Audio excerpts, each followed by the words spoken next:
about building a watershed group from the ground up. We have 4 panelists today, which I am so excited about. All 4 of these women are just, I mean, I think people that we've all heard of that are just kind of pioneers in the Montana watershed group world, have really built their watershed groups. We're all the first employee when they started, and have done some just great work from there. I also, oops, if I can advance a slide here, want to thank our Conservation Conversation supporters, which is Northwest Energy and Montana DEQ. So thanks to those guys for sponsoring us. I'm going to stop sharing just so we can see one another's faces. Again, as I mentioned, feel free, this is a lunchtime thing, so if you need to eat your lunch and stay off screen, that's great. If you want to share your faces, we would love that too. And we are going to start out with about 20 minutes for these amazing panelists to talk about their work and a little bit about where they're coming from, where they work, what their watershed groups do, just a few brief things. And then pretty much the entire rest of the time will be open for questions as well as conversation, recognizing that you all have expertise. We have some other watershed group leaders in the room who might have their own experience to share as well as questions. And just saying that this conversation is specifically for watershed group leaders, and we're super happy that everyone is here, regardless of what organization you work for. But I would like to try to prioritize the questions and responses of those watershed group leaders in the conversation today. And so just be thinking about that in the conversation. If you have something to add that you feel like would be a benefit to watershed group leaders, definitely add that. But if not, maybe give them a chance to speak first. And just another reminder that today's conversation will last until 1:15 p.m., which is a little bit later than usual. If you need to hop off at 1, that's totally fine. I just thought I'd give us a little bit of extra time since we have 4 panelists today, and usually we just have 1 or 2 presenters. And just really, since they are so generous in sharing their time, I wanted to have enough time, or as much time as possible, to pick their brains. So first we will go, how many people do we have on here? I was trying to think, we're not too many people. I think we can do a brief round of introductions. If everybody we'll wait for the panelists, we'll wait for you all till the end. But if everybody else can hop off of mute and just introduce yourself, we'll start with Amy because she is first on my screen. Just say your name and organization, who you're representing. Hi, all. Amy Seaman with Montana Watershed Coordination Council. Logan Beck. Yeah, hi guys. This is Logan Beck with Clark's Fork Yellowstone Watershed. One of our newest watershed groups. Zach Owen. Zach Owen with Beaverhead Watershed Committee down in Dillon. And Kiera. Kiera Davis with the Montana Watershed Coordination Council. And Eleanor. Well, hi, I'm Eleanor Ludwig. I'm with the New Mexico Forest and Watershed Restoration Institute. Very different area, but I'm excited to hear what you'll have to teach us. Yeah, thanks for joining from out of state. And then Abby. I'm Abby Ebert with Montana DEQ. I run the volunteer monitoring program and work with a lot of watershed groups. So I'm just here to listen today. And Emily? Hi, everyone. Emily Henry with the Western Montana Conservation Commission. I'm one of the program coordinators. And Kate, going with team WMCC. Casey? Hi, all. Casey Lewis, Western Montana Conservation Commission as well. And also Kelly. Kelly, also Western Montana Conservation Commission. Okay. And then Bonnie Richard. Bonnie Richard, hydrologist, actually with the BLM, but I work with a bunch of watershed groups, and I'm interested to hear some more what you guys say so I can support efforts and partnerships. Great, thanks. And Nikki. I'm Nikki Sandvie. I'm Watershed Education Coordinator for DNRC. All right. I mentioned this, you may not have all been on when I said this, but we will cut out this bit of the recording so you're not when we post it on YouTube. But we are, as you all know, recording, and we'll send out the recording within the next week or so when I get time to do that. But I will send that out to everybody who registered in addition to everybody who's here. And so now we get to dive in today's conservation conversation topic, which is building a watershed group from the ground up. And I have the privilege, we have a lot of great people on these conservation conversations. We've been so lucky to have some really just intelligent and experienced people. But today we have 4 of them. And these are just like really fantastic watershed group leaders who really have built strong, sustainable organizations. And they've worked to protect, conserve, and restore their home watersheds. And so we're kind of here to learn from them today. I'm going to briefly introduce them, and then they will give their own slightly longer introductions. Anne-Marie Emery is Executive Director of Bighorn River Alliance and has led that organization since 2015. Heather Barber is Executive Director of the Bitterroot Water Partnership, which was formerly the Bitterroot Water Forum, and she has led that organization since 2010. Kristin Gardner is Chief Executive and Science Officer for the Gallatin River Task Force, where she's led that organization since 2007. And Laura Nowlin served as the Watershed Coordinator for the Musselshell Watershed Coalition from 2014 to 2023, and now is the Operations Coordinator for the Winnett ACES. And if you want to learn more about each of these groups, all of their organizations are linked on the Conservation Conversations page, and I'll drop that link in the chat. And thank you again to all 4 of these women for being here today, sharing their time, which I know is so valuable.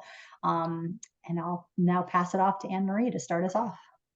Carrie, thank you so much. And it's so great to be part of this great panel of great leaders protecting our special places in Montana. And it's great to see all of your faces, many of who I do not know. So hello. As Terry mentioned, my name's Anne-Marie. I'm Executive Director of the Bighorn River Alliance. Our organization works to protect the Bighorn River in Montana, with a large portion of that river flowing through the Crow Indian Reservation. Our organization size is currently a staff of 2, but we're expanding to a staff of 3 in 2024. So that's coming up, and that's exciting. Our main programs on the Bighorn River are finding collaborative approaches to river conservation, understanding that the river plays an important role with the Crow tribe, the agricultural community, and the recreationalists who love to catch our Montana wild trout. A large part of our job is kind of learning about the system. Before you can do much to protect a river, you got to learn about it. And the Bighorn is unique in that it is kind of a spot where not a lot of agencies have jurisdiction to do important monitoring, such as water quality. So our organization steps in, and we do water quality monitoring, macroinvertebrate monitoring, and the last few years, our main focus has been large-scale side channel reconnection projects. So in a way, we're learning to, hey, how can we help a river be more natural, understanding that a dam has made it somewhat unnatural. So within the last 2 years, we've restored 7 side channels, which is, reconnected about 3 miles of side channel habitat back to the river, and back to the trout, and back to the floodplain. And moving forward next year, we're going to be doing an additional 5. Moving down Terry's list, how I came to work for my organization. So this is interesting. When I went to college, it took me a while. It took me 5 years because I kept changing majors on what I wanted to do. I wanted to do everything. And I really just kind of fell in love with the nonprofit model, and how when you work for a nonprofit, a lot of times you have to be a versatile person who can do many different things, and like that. My passion has always been rivers and how we can protect our rivers. So right out of college, I was hired as a technician with the Henry's Fork Foundation, where I worked for 12 years. I started as a technician, and then I was a seasonal technician. Then I was hired as a full-time technician, and then I was promoted to conservation biologist, and kind of moved up my way. And then in 2015, a nonprofit organization, the Bighorn River Alliance, reached out to me, and they were a board-run organization that were looking to hire their first staff person. And I was ready for that jump. I had worked my way up the nonprofit tier, and I became their first executive director. And so here I am today. but definitely it has been a learning process as we switch roles and move around in the hierarchy of nonprofit organization. But yeah, I'm anxious to answer any questions that you have, and I'm excited to be here today. Yeah, and before we move to I think Heather is next alphabetically. I forgot to mention that if you have questions for specific people that you want to drop in the chat as they're talking, feel free. Otherwise, we'll just take questions when everybody's done. Okay. Thanks, Emery. Hi, yeah, I'm Heather Barber with the Bitterroot Water Partnership. As Terry said previously, the Bitterroot Water Forum. After 30 years, we did a pretty significant rebrand to better explain who we are, what we do, and kind of how we do it, and to kind of re-engage and reignite the community around the work that we're doing and the understanding that they are a big part of that. We are in, of course, the Bitterroot Valley of Western Montana, which, unlike a lot of watersheds, is actually almost exclusively within the borders of Ravalli County. So it makes it kind of interesting and a little bit easier to explain to people what a watershed is by looking at ridgetop to ridgetop and actually kind of being able to explain that within the context of the county boundaries. For those of you who aren't familiar, yeah, so for far west Montana borders with Idaho, and our Bitterroot River flows right into the Clark Fork and out into the Columbia. We are currently a staff of 5, which is really significant for us. We were a staff of 1 when I started in 2010, and brought on a second staff in 2012, and didn't get a third person until 2019, and then added a couple more in the last few years. And want to give a big shout out to the Montana Conservation Corps, Montana Watershed Coordination Council, and Montana Association of Conservation Districts for supporting an AmeriCorps program, the Big Sky Watershed Corps, that really helped our organization grow and give us some more capacity when we needed it. So that's how we ended up building our staff. But anyway, the major threats and projects and resource challenges around here, we do both programs and projects to address the resource challenges and opportunities around the Bitterroot, and many of those are not unique to our position in this state or the nation. It's we have a changing climate. The waters are warming. We are in our area and a lot of places in western Montana in the west seeing decreased snowpack, earlier runoff. This paired with rapid growth in our community and an increasing demand on a limited resource has only exacerbated some of the problems that existed before. We've long had listed impairments for non-point source pollution, so a lot of excess nutrient, sediment, temperature impairments. Those are kind of the big ones around here. And so our work is engaging in active restoration through partnerships with the Forest Service, Fish, Wildlife, and Parks, and private landowners. And we do that to improve water quality and increase and improve wildlife habitat. And we do that, on public lands. A lot of that is road work, road decommissioning, culvert removals for fish passage. And then with private landowners, a lot of that is changing land management. Trying to find solutions for private landowners that benefit their agricultural operations and also stream health. So fences, a lot of riparian fences, a lot of rebuilding riparian buffers by getting plants in the ground. That's one of the major things that we do. The work in the community is learning-based, trying to reach people with the importance of stewardship of these resources. And whether that's connecting in schools, we have multiple school programs where we reach hundreds of kids each year to learn about the importance of a watershed, or adult learning opportunities, working with realtors, commissioners, other folks to just connect people to better understand the waters that we have here and why it's so important that we work together to protect them. So I came to this organization not from a science background, but working with people and working with the social science side of it. And getting people organized and caring. So when I was hired as the only staff person and didn't have that science background, the connection to people and place was really kind of what brought me here, what has kept me here, and then finding all the scientists and other folks with who know a lot more about that than I do to help guide our restoration efforts. So I think that covers everything in the intro, and looking forward to the rest of the conversation. Thanks, Heather. Now Kristin's turn. Except you're muted. You think I would learn that by now in this day and age, but it still happens. So thank you, MWCC. Really excited to be here to join the rest of these amazing women watershed leaders, and great to see some people I know. And like Emery, actually, I don't know most of you. So excited to get to know you, hopefully. So I'm with the Gallatin River Task Force, and we are a watershed group that oversees the upper Gallatin River. So from Yellowstone National Park down to Gallatin Valley, upstream of Bozeman.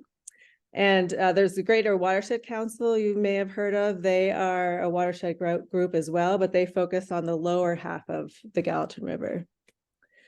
Our organization actually was started as a grassroots effort out of Montana State University. And there were some concerned citizens who wanted to collect data on the river because the local wastewater utility had obtained a discharge permit into the river, and they wanted to collect data to see if there was going to be a change from that discharge. That discharge actually never happened.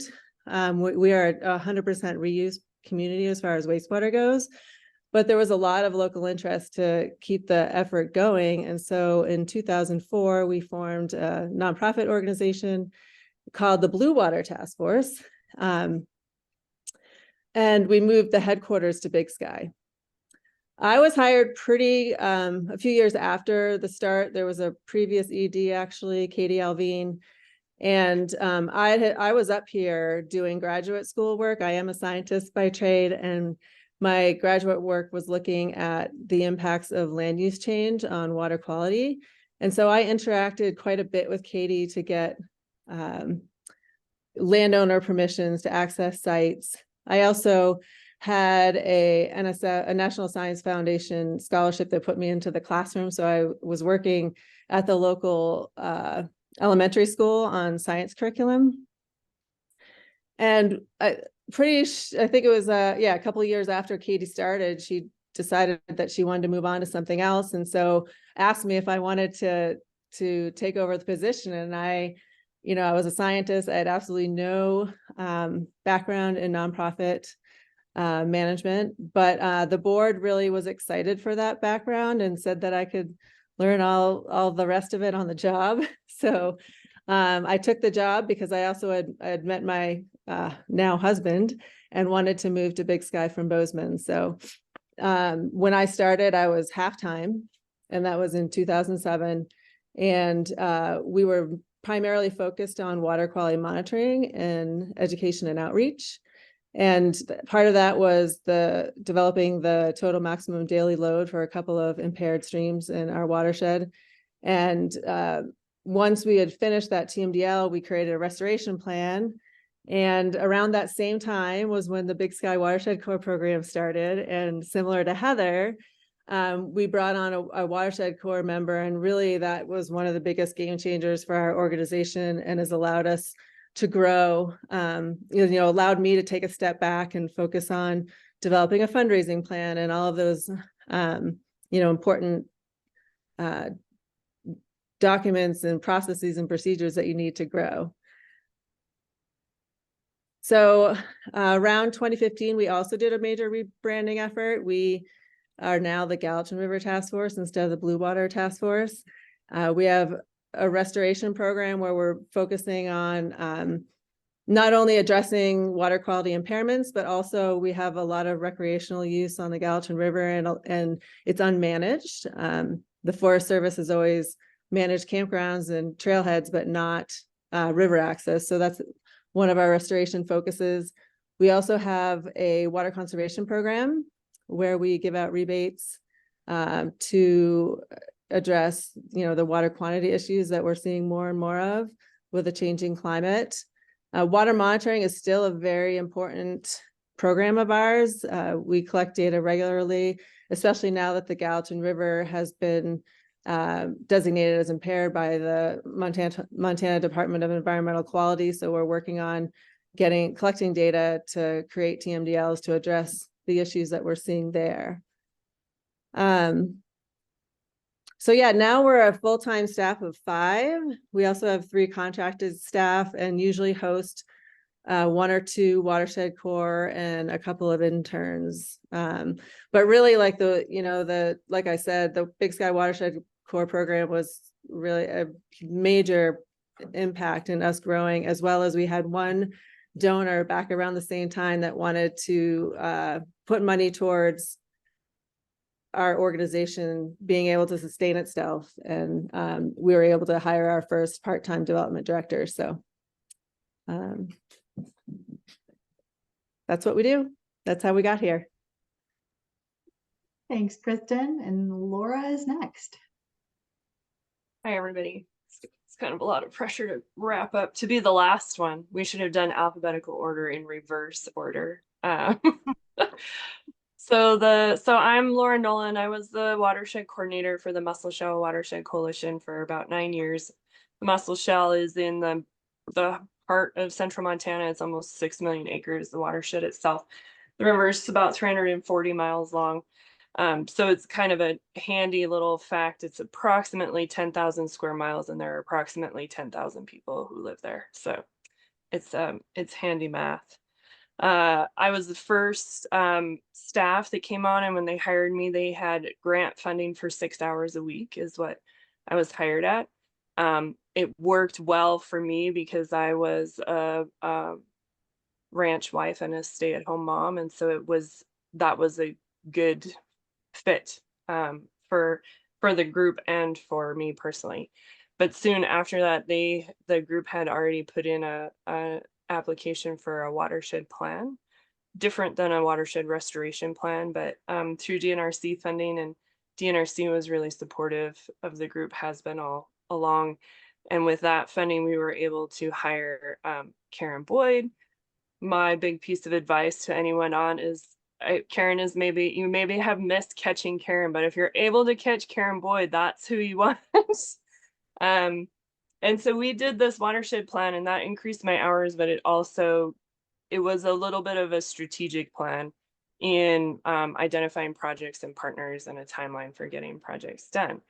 But the main piece of what I was hired to do was more of the organizational planning. So the group at that point was just was a very informal group of water user associations and conservation districts and city and county governments that came together every 2 months and just worked in partnership when possible, but really was a lot of conversation about what everyone's doing and how they're doing it and how they might work together to get it done. So we work to create a board and bylaws and all of those things. We actually are not our own nonprofit. We're hosted by the Conservation District. Petroleum County Conservation District is the employer and the legal entity that hosts the work of the Musselshell Watershed Coalition. And that stayed that way through a very concerted decision to stay with the Conservation District and not grow and become our own entity because of that partnership being just really key to the work and to the connection to the agricultural users on the ground. So the Musselshell is mostly agriculture, a little bit of recreation and a little bit of other development, but mostly agriculture. So we're working mostly with irrigators and ranchers. And at the time that I started in 2014, there was a lot of recovery efforts from historic flooding from 2011. But actually 2011, 2012, 2013, and 2014 were all federal disasters had been declared in the watershed, either because of fire or because of flooding, the 4 years previous to me starting. So no one wants to see a disaster, but there's a lot of opportunity that comes out of disaster. And I would say the opportunity on the Musselshell was people learning more about each other and being more willing to work with each other to get things done. And the other big piece of so we as an organization do mostly planning. And originally it was flood recovery, and then kind of morphed into just a little bit more general, like resiliency planning and more planning projects. And part of that was also the intention was not necessarily to grow the organization or increase capacity.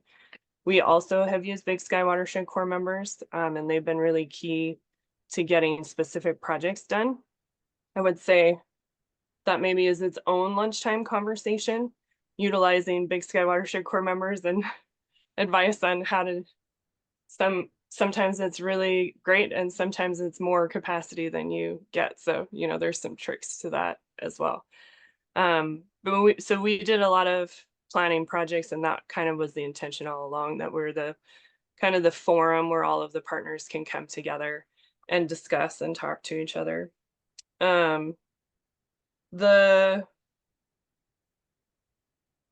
Let's see. Honestly, I think those were all the things. Oh, my own background, similar to Heather, is not science. I grew up on a ranch in the Musselshell Watershed, and then I have degrees in history and historic preservation, and had gone away from home. And when I came home, it literally was the posting in the post office. And that's how I thought, well, I need a job. And it worked out well. But I think like we all have different roles in our organizations, and for reason, like for on the Musselshell, I didn't need to have that science background, because my position was more bringing the people together who had that background, who could do the projects, and connecting those people, and not needing the technical assistance, the technical know-how to implement projects on the ground, so we're all serving a little bit different role. And those are, yeah, that's what I was going to cover. Thank you. Thank you, Laura. I just have to say I've loved hearing just these little bit, from each of you. I heard things I did not know. And so it's great. And I just want to point out, in case it wasn't obvious, that, all four of these people have, different backgrounds and different sizes of their organization, from one part-time person to 5 staff, that watershed groups, as we all know, can look many different ways, that there is no one recipe for building a watershed group, or even for knowing what that means to build a watershed group. It means different things for different watersheds and different organizations. And so my intention with these 4 women was, aside from just admiring their work and knowing that they've all done amazing things in their watersheds, knowing that they do have these very diverse backgrounds and diverse organizations and challenges that they face. And so with that, we are going to go into the conversation part of this. I saw one question already that looks like Emery answered in the chat from Abby. But yeah, just open it up to questions for everyone. And, the one thing that I said earlier was there aren't actually a ton of watershed group leaders on here, but we've got a few. And so we'd like to prioritize questions from them first, and then open it up to others. And the other thing that I always emphasize is that although we have a wealth of experience and knowledge from Kristin and Laura and Anne-Marie and Heather, there's also other knowledge in the room and other experiences. So feel free to share your experiences and your own challenges, as well as your questions. And again, we're going till 1:15. So if you need to hop off early, feel free. But if not, stick around. Yeah, questions, thoughts?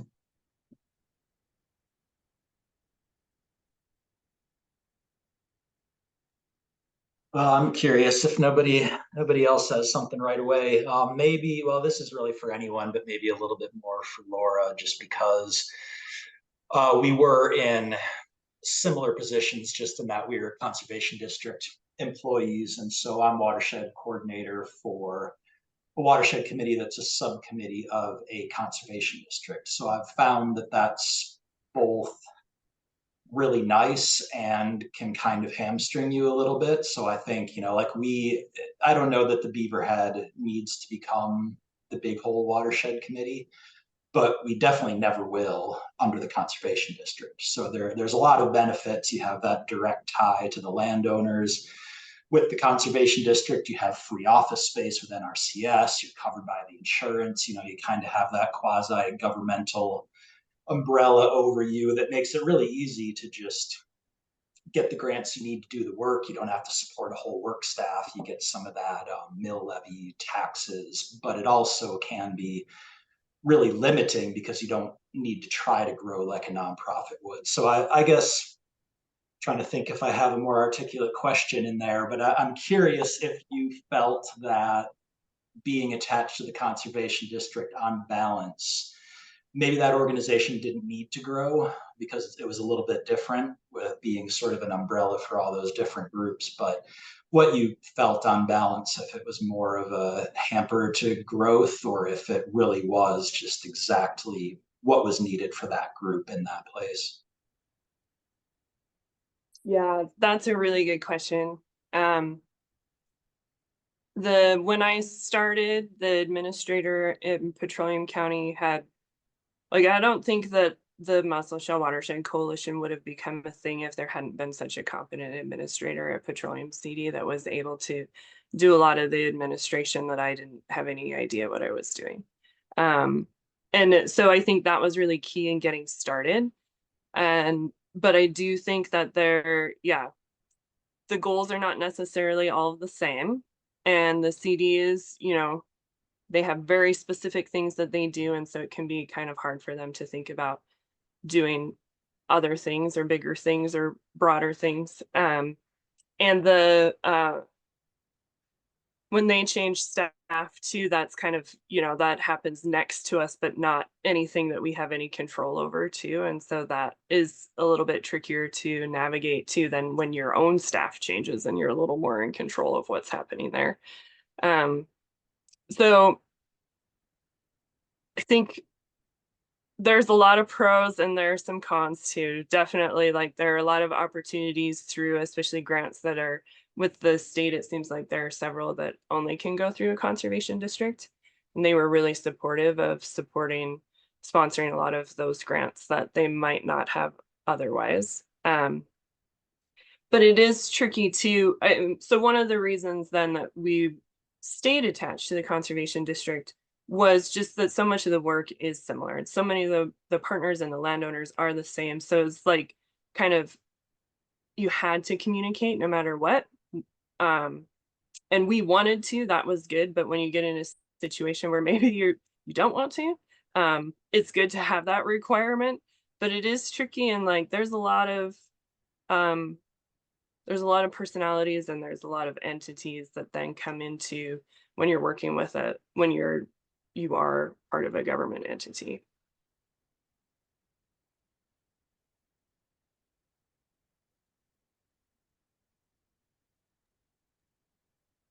Terry, I was just going to add real fast too. Anne Schwend at one point had done she did a pretty thorough study of whether or not you should be a contractor with the conservation district or you should be an employee of the conservation district.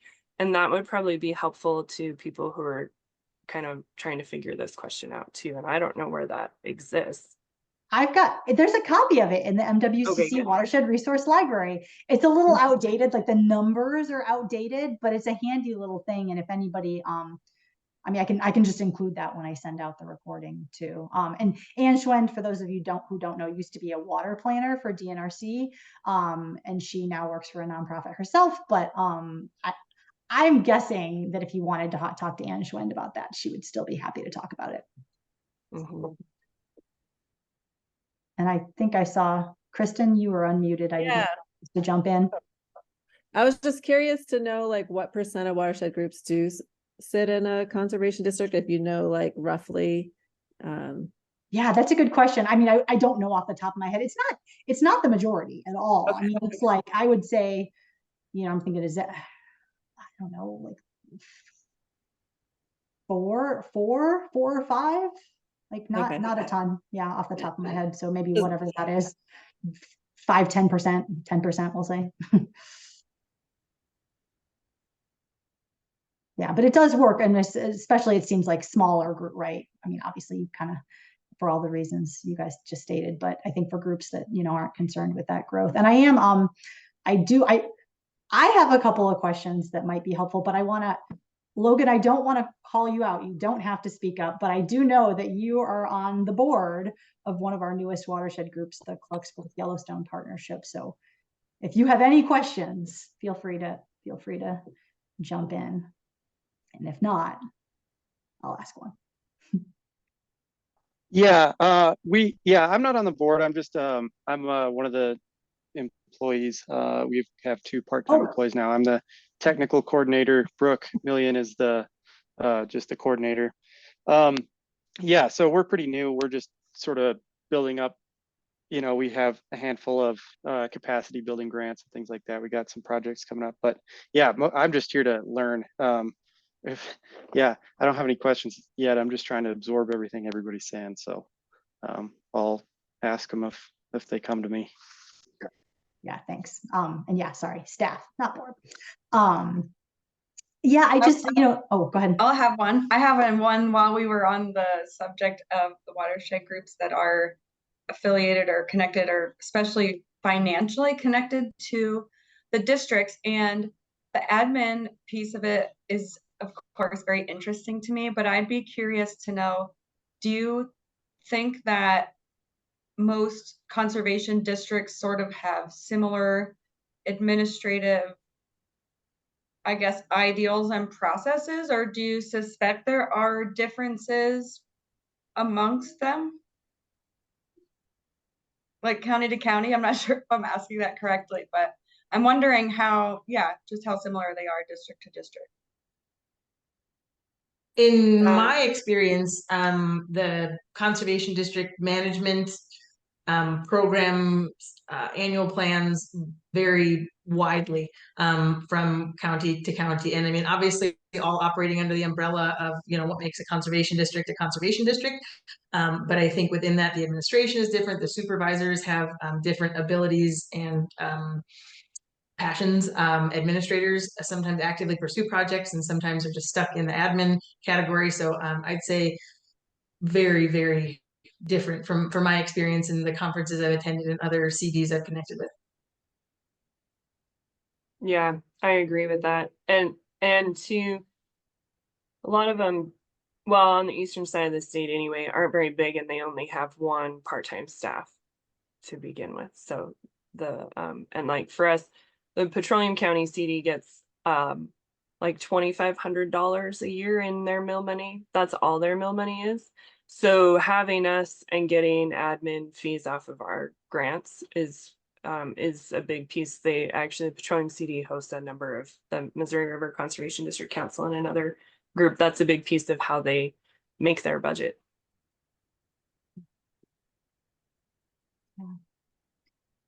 And this kind of almost leads into, I was just going to highlight a question that Abby did ask in the chat, and Anne-Marie gave one answer to that, but it kind of applies to other than maybe Heather, it applies to everybody and to most watershed groups where you're not just in one county or one municipality. She was just asking, what are some of the hurdles to finding funding for monitoring and projects on a multi-jurisdictional water body? And I highlight that just because I know that's, anyway, lots of watershed groups have issues with, our municipal boundaries are not centered on watershed groups often. So how do you navigate that generally? Yeah, so I mean, that can vary greatly with, again, the location of your river, the support of your organization, and your access to partnerships that allow you to apply for funding opportunities. But on the Bighorn, it is kind of frustrating in which, the section that flows through the Crow Tribal Reservation is not considered within jurisdiction monitoring boundaries of the Department of Environmental Quality. So the funding opportunities that are always coming into my, inbox from DEQ do not apply. And that's a little hard because it does still flow into waters that then, can apply to that type of funding. But for our water quality program, I think that, we fund it. I have to do a shout out to our membership through funders and donors who understand that this is important parameter that needs to be monitored and understood on the Bighorn River. As a nonprofit, you know, when you say long-term monitoring, it's not a very like appealing, I would say, sell a lot of times, but it is an absolute vital piece of the work that we do. Again, you can't protect a river till you know about it. So currently we fund our water quality monitoring through, you know, donor and funder support. And then we have relationships set up with Rocky Mountain College, our local college here in Billings, in which we recruit interns to help, you know, follow our SAP and collect and actually do the monitoring for us. I know that there's also ways, you know, we're trying to also think about how can we work smarter, not harder. And a lot of that has to do with real-time equipment.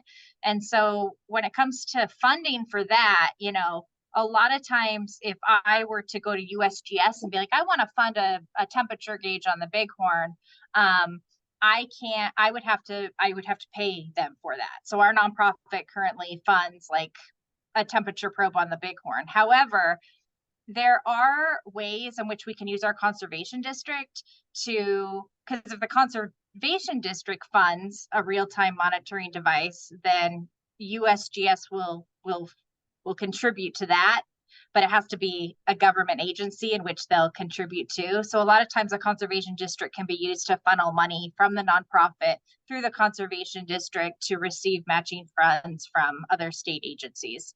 So that kind of went on long, but in a nutshell, it's creative thinking.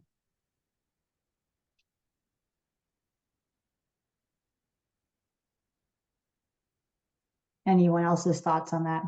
Obviously, Anne-Marie, I think, is unique in this conversation that she does work directly with one of the tribes, unless I'm mistaken. I don't know if anyone else does as well. Yeah, and our big thing is transparency too. Like the data that we collect as a watershed group like belongs to all of us. So I think that sometimes when you have a reservation in which they're trying to build a water quality program, but they're not quite there yet, a nonprofit can be a helpful aid in making sure progress kind of sustains while they're trying to figure out how to protect and set up parameters for their waters.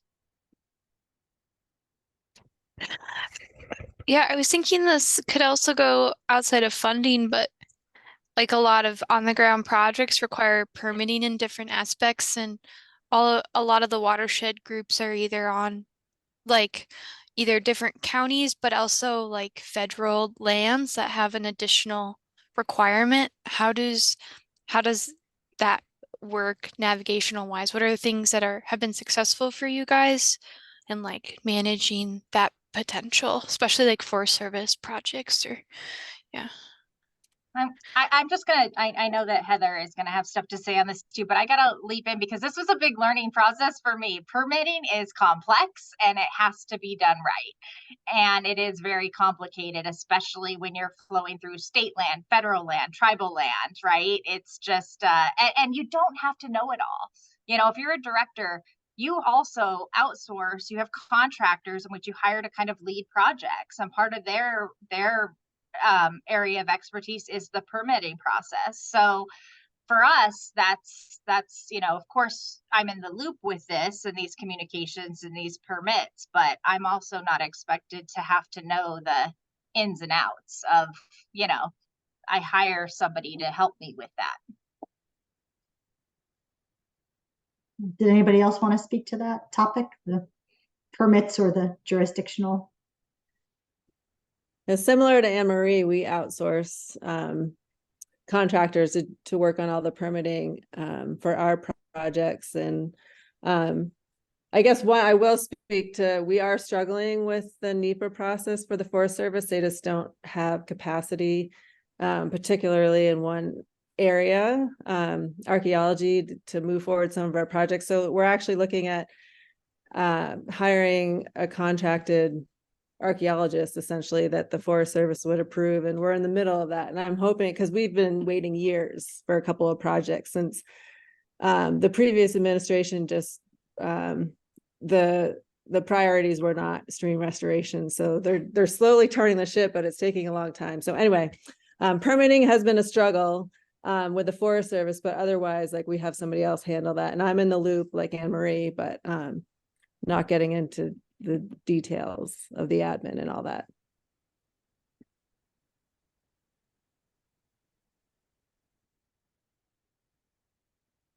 This is one of those things too, where I've seen like obviously having a technical background would be great for all of us, but like you can't get anything done if you don't have the social aspect of it done. So I know like that's one of the things that MWCC helps with, and a lot of groups that there's a big push right now that I know Pedro with the Big Hole was involved in the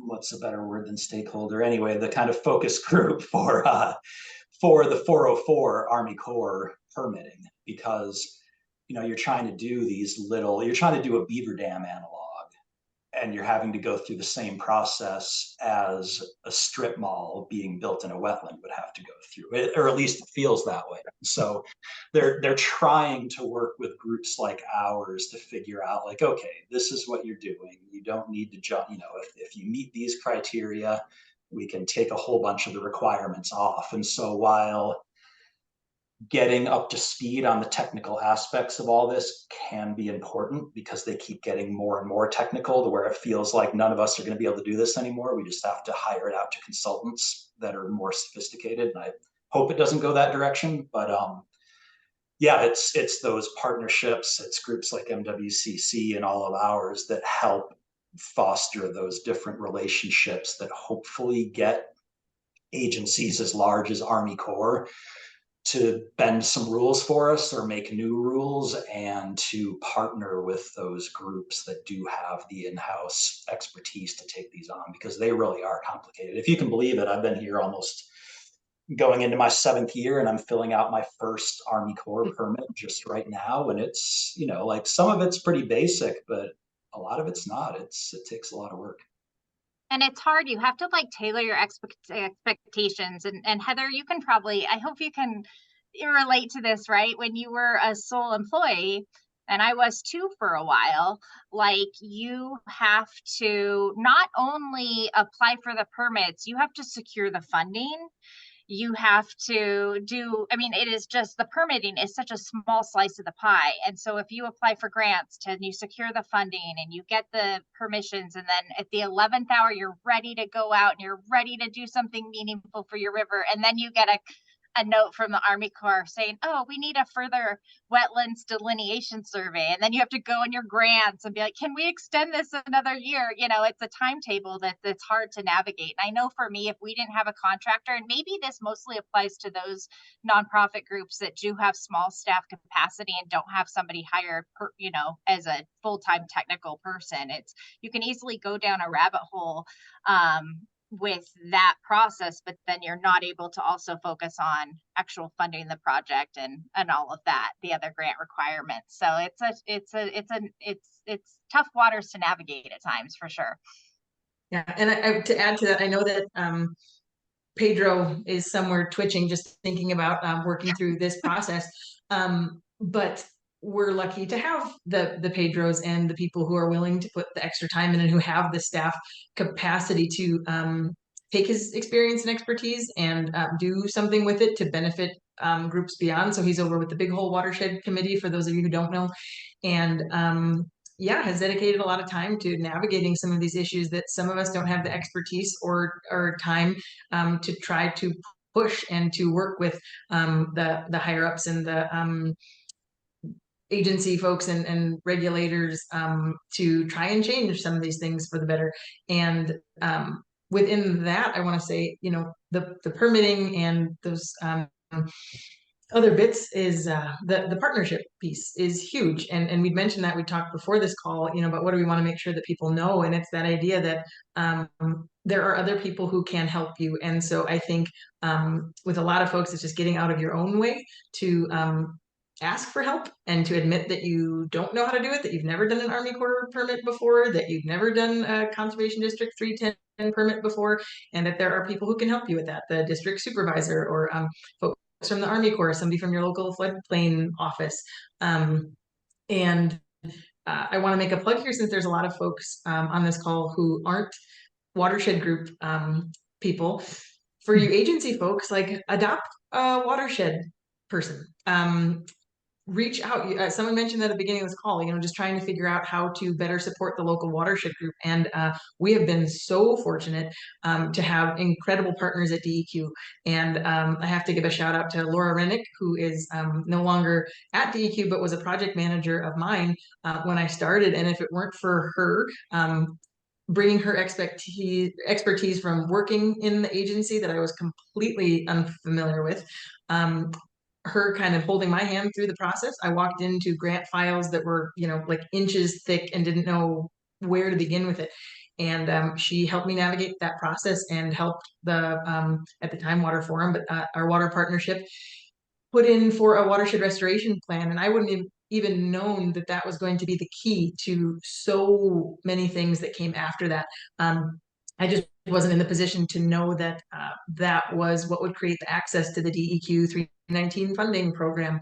And, she helped kind of push me to that. I didn't think we were ready. I was going, I'm half-time staff. I don't know about how to put this thing. She said, just get it done. I'll help you. Let's just get this thing done. And we wouldn't have been able to do so much if it weren't for that. And I've thankfully had, great folks at DNRC too, who are able to kind of help navigate through some processes. And at the same time, some things are getting more convoluted and some grant reports and different pieces are actually becoming harder to manage. And the bureaucratic processes are not shortening, but lengthening. And that's all a real challenge. So again, we have some nimbleness and flexibility in working for nonprofits, which is, I think, what keeps a lot of us doing this work, is that we can be a little creative and kind of try to find that gray area.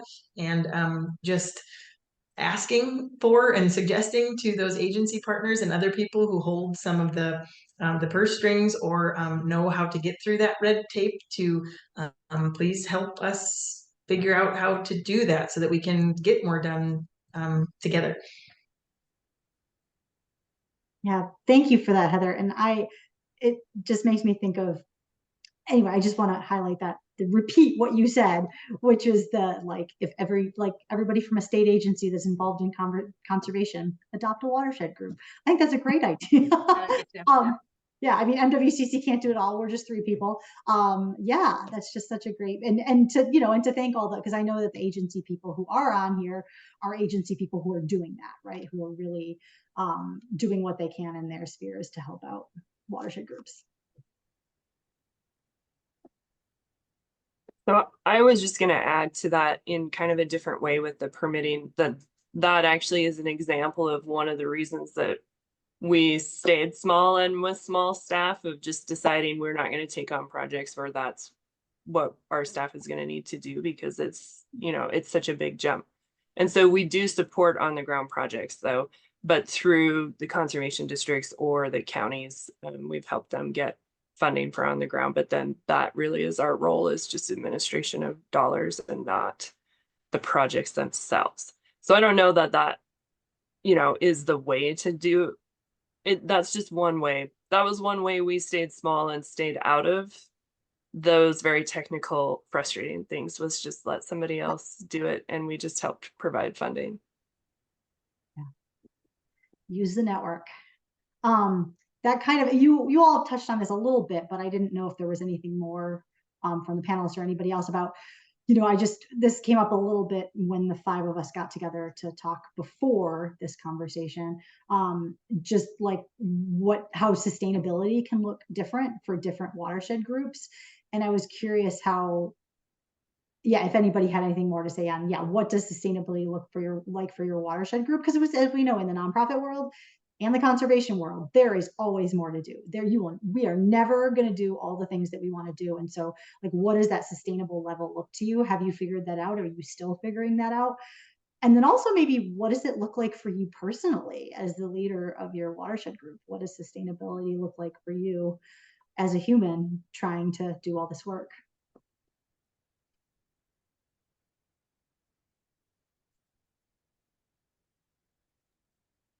I'll kind of tag to that because I had a specific question, I think, that lines up with that. something I think a lot about too is like, what role do multi-year funding opportunities and grants play in particularly sustained growth or being able to execute the projects that do take permits that can get hung up? Yeah, I can jump into both of those to say, I think the sustainability has a lot to do with flexibility, relatability, and responsiveness to your own watershed. And so, like Laura said, with an emergency, kind of a natural disaster, bringing people together, we don't want anything like that to happen, but being prepared to address something like that and keeping kind of the finger on the pulse of the community. So I think it's trying to lift your head up more frequently than sometimes we think we're able to get out of the what we're doing here and now, and kind of say, okay, and what else is going on around us? Who are the other partners? What are the other issues?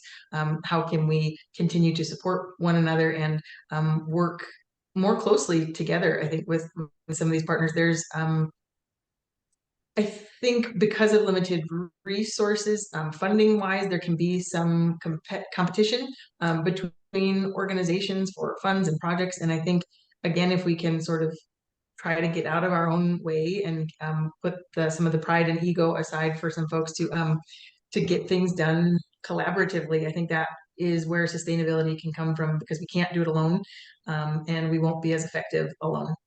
To that end, though, slightly different, Amy, to your question, how did the multi-year funding opportunities help?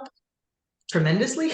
I can't underestimate how important it is to have some of those longer term goals that you can really sink your teeth into, because funding has been committed for multiple years and it isn't a race against the clock with a 12-month timeline to try to get it all done. And I think those multi-years allow for a much deeper relationship building and understanding of the process and the outcomes, and rather kind of just jumping into something that seems on the outset that it might be the best project. Those multi-year opportunities afford the time and the space to ensure that it really is the best approach, and that you're finding the proper partners and doing the proper monitoring, and that you don't have to just stop after the 12-month gap and turn around and do it all again and continue writing applications for the same types of projects and programs while you're still trying to complete one under the previous grant. So it just it allows for a much deeper and more meaningful and impactful outcomes. So I think that's huge for any agencies, MWCC partners, any people who are looking into that. The ability to provide that funding for watershed groups is huge.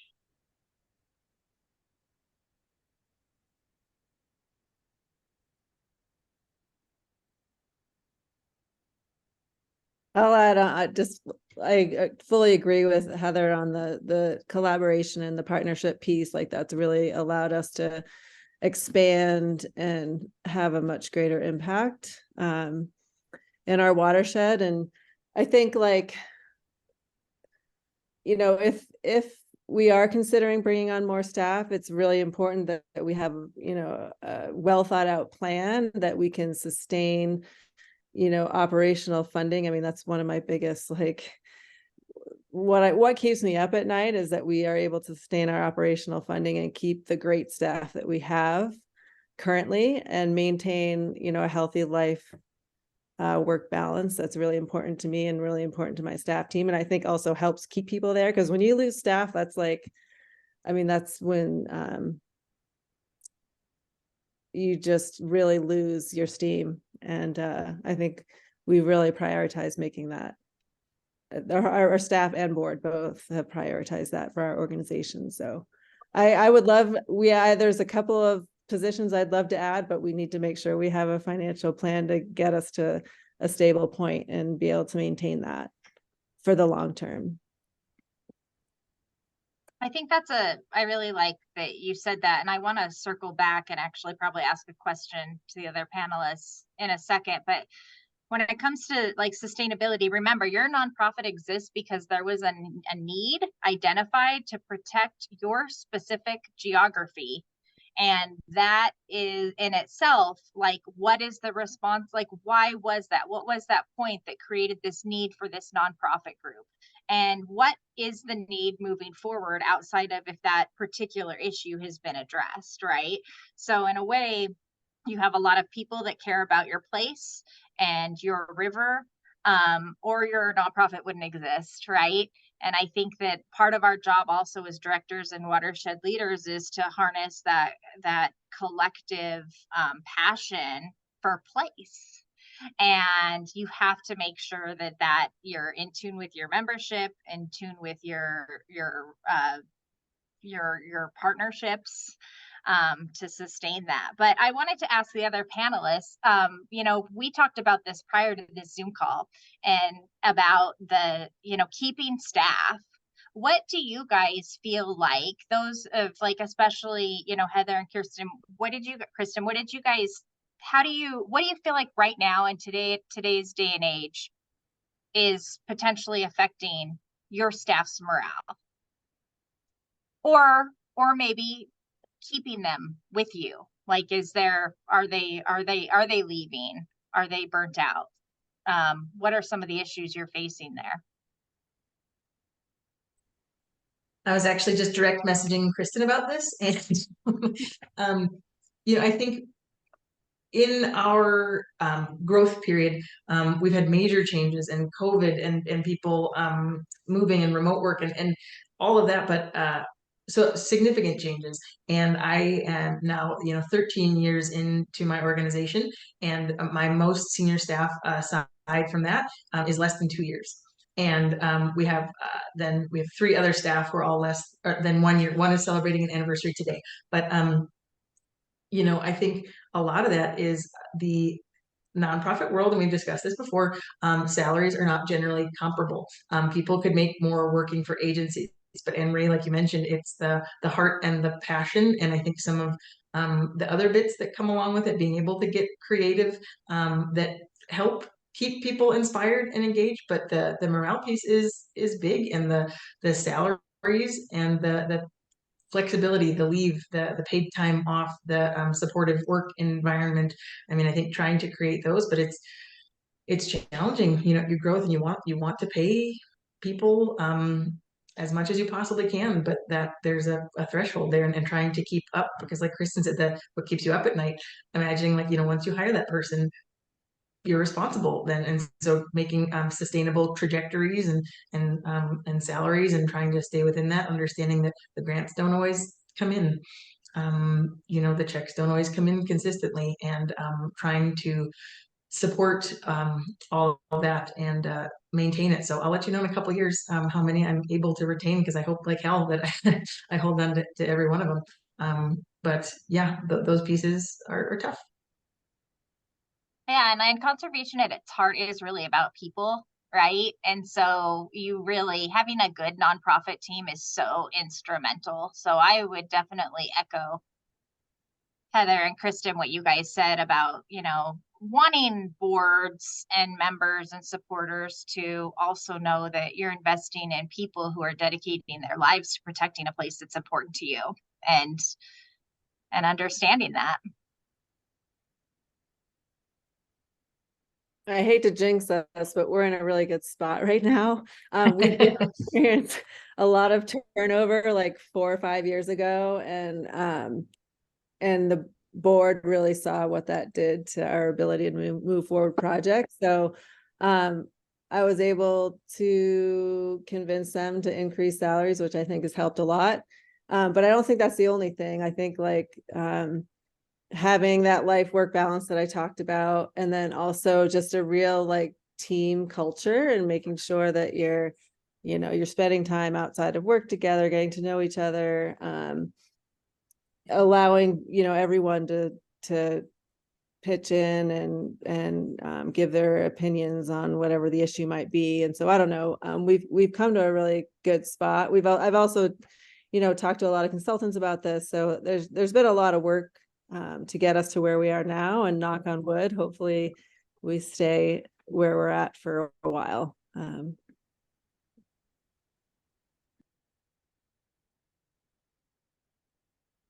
ask like a follow-up question to that? I think a lot of different, whether it's governmental or not, like have been having a hard time in Montana dealing with like inflation and housing, and a lot of our watershed groups are either rural, so the economic climate is just different, or you're in the heat of a growing economy and housing boom. Like how do you if you do have turnover, how do you bring people in to a state that it's really hard for people to like live here within the nonprofit salary? We have the same problem in the state because we might have a little bit bigger budget, but we're also capped on how much we can pay people through the legislature. And so we as an agency are struggling. So I can't imagine what it's like when you add that nonprofit side to it too. So yeah, I was gonna, yeah, go ahead. No, go ahead. Well, I was gonna say like hashtag following, I'd like to know the answers to these, but this is where I think being community-driven organizations, participating in community conversations, like our city council, you know, talking about growth planning and affordable housing, and so many of these things are linked. And you know, water brings us all together and is an integral part of all of our communities. But so yeah, are the people and supporting folks who can live here, and it's a massive struggle for Montana. And you know, we see that we're a smaller, I guess my Montana standards not really, but we're a rural community. And we Bozeman, everybody knows, you know, Bozeman, the growth and the explosion, and nobody can afford to buy a house and pay, but Hamilton is almost equal in terms of the cost of living versus income, and the disparity there. And you know, looking to hire an AmeriCorps member, the salary that they'll receive is impossible to afford, even a 1-bedroom apartment, impossible. And so it's that community support, having these larger conversations about what it means to sustain a community and how interconnected all of these bits and pieces are. But I would also say then back to the agencies, and I don't, you know, some of those capacity funds, anytime you can figure out where they are and how to direct them, you know, supporting MWCC in raising capacity funds.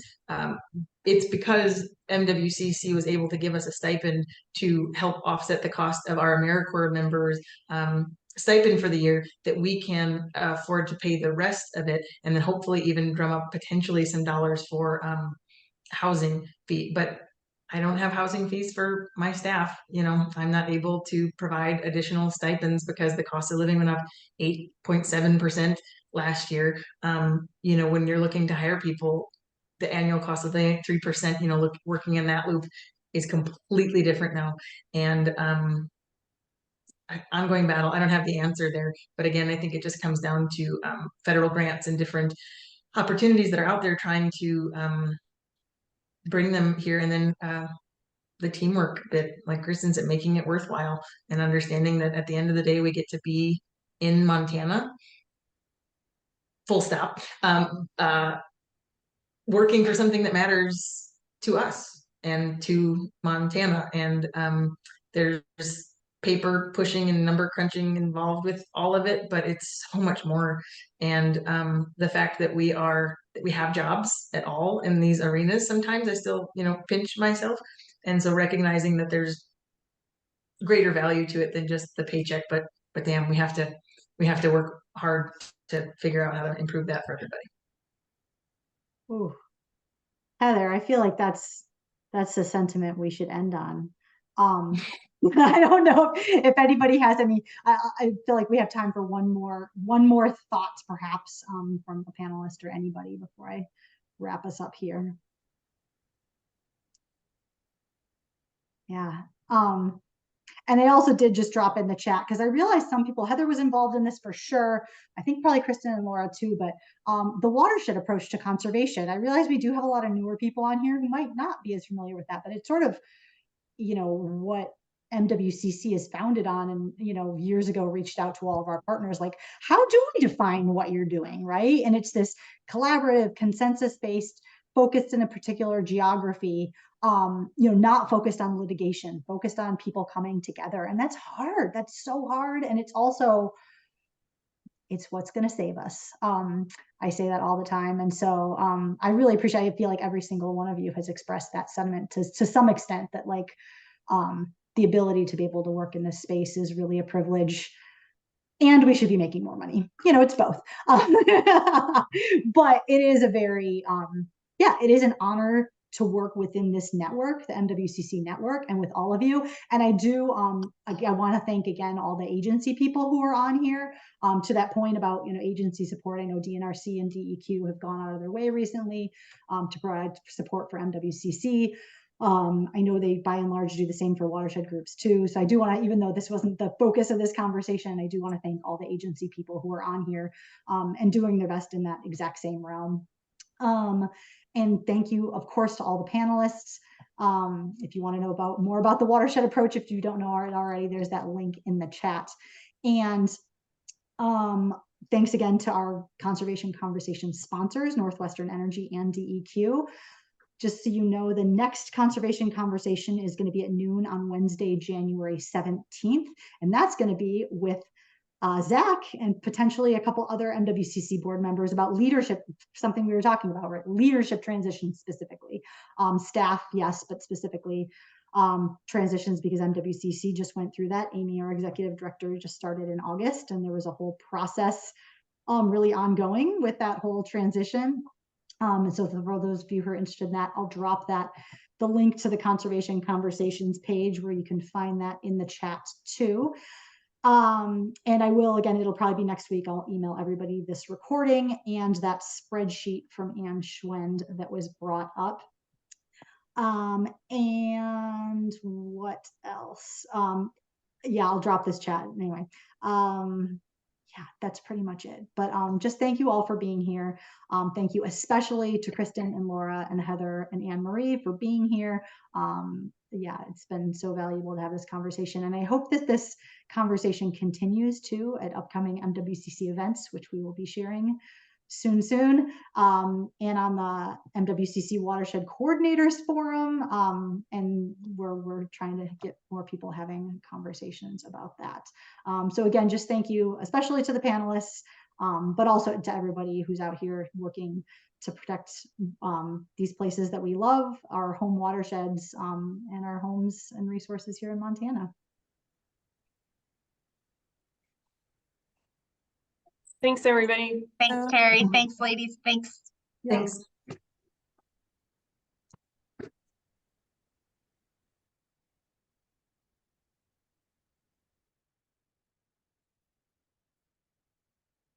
Oh, Kira, are you still here? Great job. I totally didn't get a chance to drop that. I was going to drop that. It's hard to talk. I need to, like, when you and Amy are on here, be like, could you drop the links for the conversations in the chat? You know, anyway, but I'll just send it in the. Oh, sure. I'll just send it in the follow up. Oh no, I just didn't think of it. I was like, oh, I should have asked you guys to do that because I can't talk and put links in the chat at the same time. But Yeah, yes. that's Yeah, yes to your thing about the quotes. Heather's sitting there talking and I'm like, those will be so good. Yeah, so yes to that. Okay, well, that was good. Happy Wednesday. I'm actually pretty warm. I gotta take this. Yes, happy Wednesday. See ya. Bye.